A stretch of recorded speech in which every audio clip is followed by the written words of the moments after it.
Okay, so third time is a charm, I guess, hopefully. I put my phone on airplane mode, so a phone call can't interrupt this one.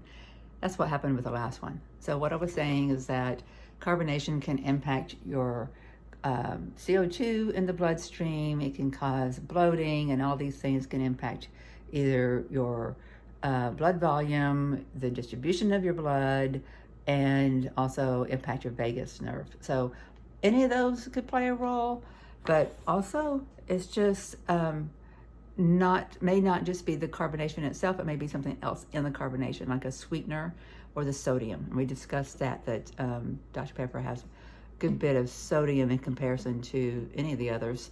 And then artificial sweeteners play a role as well. They can actually increase your intracranial pressure. So if you're in high pressure, I used to deal a lot with high pressure, and that's really a different kind of head pain and uncomfortableness. And that's another reason why the low pressure was kind of confusing to me but it's because there's more than one thing going on that identifying a spinal fluid leak set of symptoms was confusing. Vascular compression was adding a layer into that, and also into the mix was the POTS. So it's just a lot, and you have to figure it out yourself because there's nobody else doing it. So instead of Dr. Google, I'll go to Dr. ChatGPT. I'm sure there's probably another app that is better at doing medical stuff, but Chat is free on the level that I use, and it knows all of my history. I've spent several months now telling it stuff, so I'm happy with Chat GPT. So from this, what did I deduce? That it's hard to tell what any of my vascular compression issues might be playing, what role that might be, because I know there's some going on in here.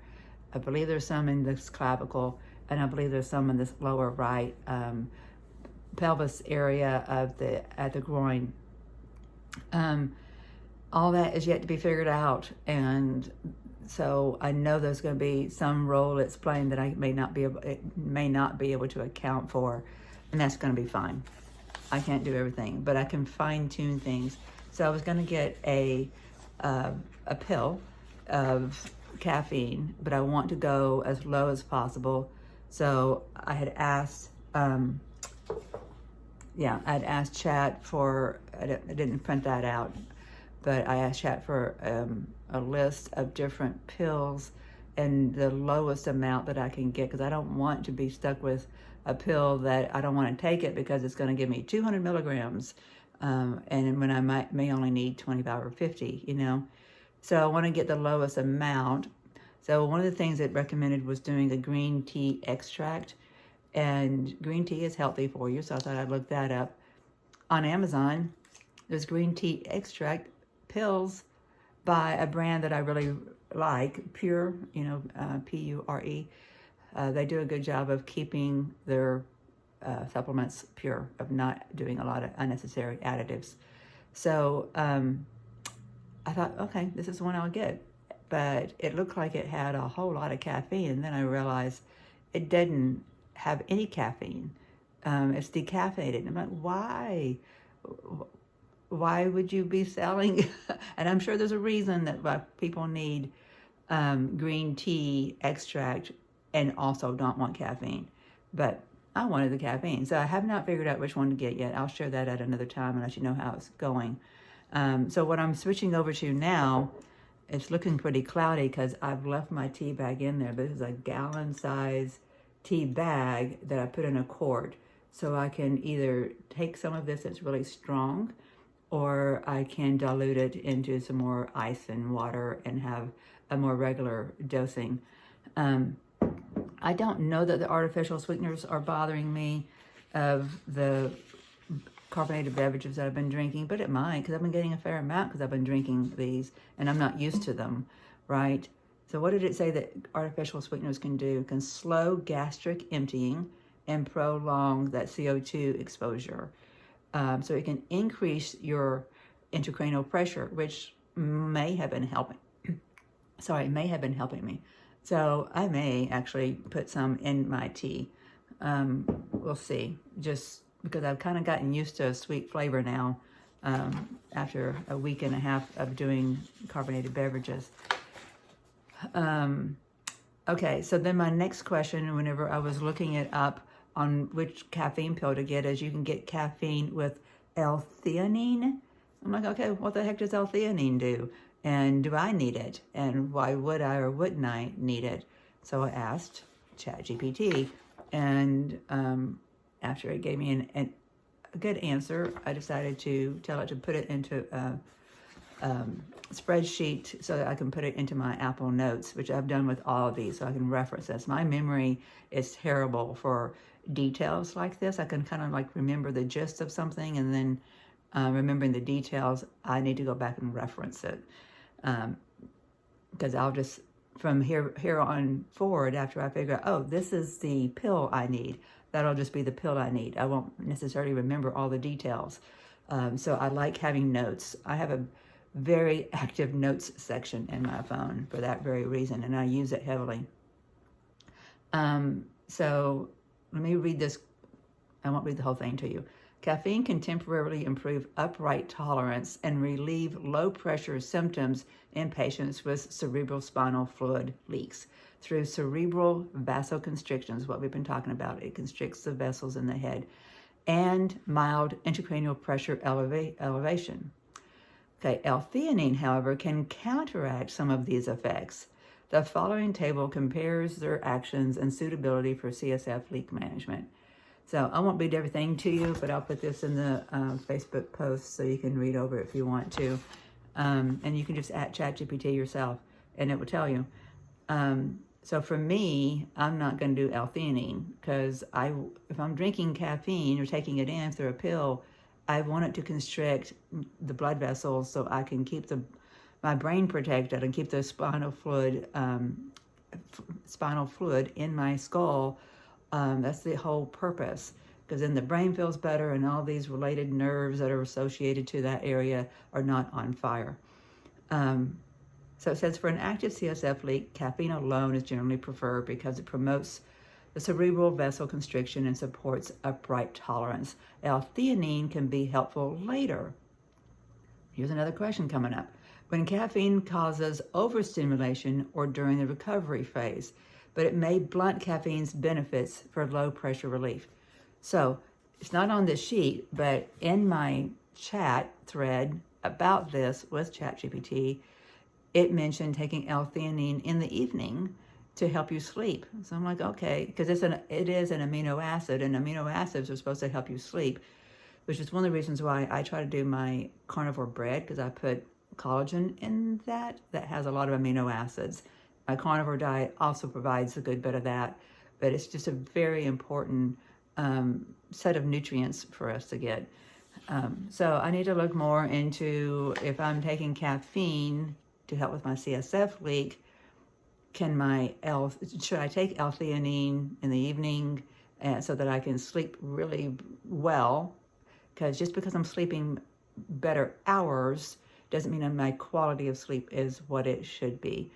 But I'm glad to get the better hours. From November of last year to June of this year, I slept very little, and I lost 60% of my hair. That's one of the reasons I cut it, and I have cut it. This is my first time, like a month or so ago, I started cutting on my own hair because I can't afford to go and have it cut. But because it's gotten so thin, I thought I needed to cut it so it would bounce up a little bit. And that's helping. It doesn't look anywhere near as thin. It is super thin. But I didn't sleep. I was in so much pain, and I couldn't figure out what was going on. But I knew that the only thing I could impact was to reduce my inflammation by going back on the carnivore diet, which I've done. And it does. It reduces weight, so that alone will help with your inflammation. And it also takes away the trigger foods, and there's a gazillion of them for me. Not just your common ones like milk or nuts or something like that. I can do most nuts, but not all nuts. But I can't do lactose, but I can't do coconut, I can't do broccoli, I can't do any kind of fish. I can do some shellfish, but not others. And it's just a lot of triggers, a lot of triggers. Did I mention broccoli? Don't ever want to do broccoli again. Coconut's unpleasant for a different reason. It's a rash, and it's a blistery rash, and very, very intense. The tiniest little bitty, and they normally start around my wrist, and it's the tiniest little dot of a blister, and it will be so intensely itchy. It's stupid. But anyway, a long list of food triggers is what the carnivore diet takes me away from. So it's very nutritious, and it eliminates all those different things. So that helped me, but I didn't know what to take to a doctor. There were so many things. I probably should have gone to an emergency room. There's been multiple times when retrospectively I thought I should have trusted professionals in a emergency room. But when you have a lot of different things going on, you get weird stares instead of help. They look at you like you're a freak, like you're making it all up, and they're looking at someone, a mature woman, saying, what is wrong with her that she's acting so bizarre? You know, it's just wrong. And when you feel really bad, it's not when you want to deal with those things. I don't have any tolerance for it anymore. So I didn't until I could try to fine tune what was going on, and the carnivore diet was working, and I could reduce some of the symptoms because of that. And as they changed, then I could kind of refine what was going on. But there was just too much that it was hitting all at one time. And it just took me a long time to figure it out. So that's why I have to dive in deep. I have to learn this stuff because there's nobody else in the wings trying to figure it out for you. You have to learn. I had somebody tell me recently that they don't want a diagnosis because doctors in their area won't treat people with EDS. And my response was, that's great, because you know up front then that's not the doctor you want to go to. If they don't want to treat EDS, then that's not the doctor who needs to be treating an EDSer. But it doesn't mean I don't have an illness, and it doesn't mean I don't have these symptoms, and it doesn't mean I and my doctor shouldn't understand it.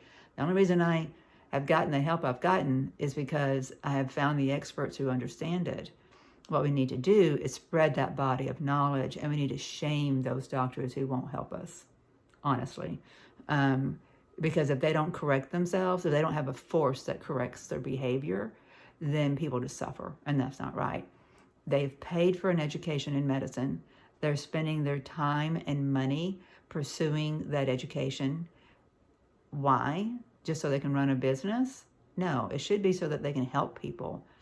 They can help people all day long in some fashion or another, and leave a subset of us out in the wings, and they can go home and feel good about themselves because they have done X, Y, or Z that's helped this or that person, while also hurting others.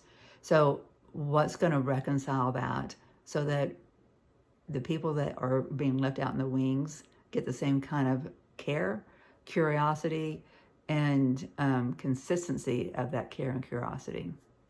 I don't know, but there's got to be a change. And that's why I am sharing on Facebook, and I share on YouTube, and I share in person ad nauseum, because change is needed.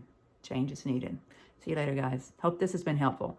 That if nothing else, you're seeing me geek out, go into the nuances, and finding answers that fit me, that you can then say, okay, maybe I should use ChatGPT, or that's a good place for me to ask questions, or go into a support group to ask more nuanced questions. But you got to get nuanced, and you got to do it for yourself, because ain't nobody else doing it. And like my shirt says, you got to keep moving that needle. See you later, friends.